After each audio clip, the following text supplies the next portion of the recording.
শহীদদের স্মরণে লক্ষ্মীপুরের রায়পুরে মিলাদ ও দোয়ার আয়োজন করা হয়েছে। রবিবার ২৭ জুলাই আসরের নামাজের পর রায়পুর শহরের মধ্যবাজার জামে মসজিদে এ দোয়া মাহফিল অনুষ্ঠিত হয়। সাবরমার্ট ফাউন্ডেশনের উদ্যোগে আয়োজিত মিলাদ ও দোয়ার আয়োজনে মধ্যবাজার মসজিদের পেশ ইমাম নেয়ামতুল্লাহ মোনাজাত পরিচালনা করেন। এ সময় নিহতদের আত্মার মাগফিরাত কামনা করা হয় এবং তাদের পরিবার পরিজনের প্রতি গভীর সমবেদনা জানানো হয়।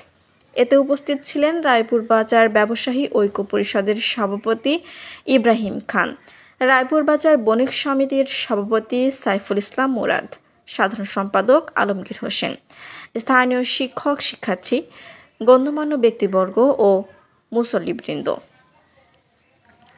ব্যবসায়ী নেতা ইব্রাহিম খান বলেন, আমরা গভীরভাবে শোকাহত।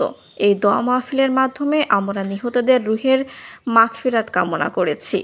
মহান আল্লাহ যেন তাদের জান্নাতে নসিব করেন।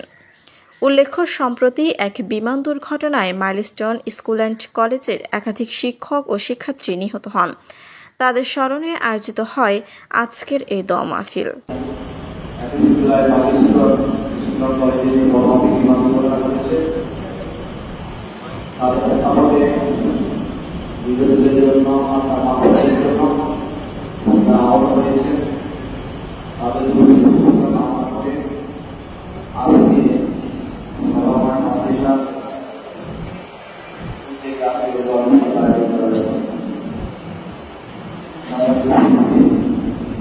আপনারা জানেন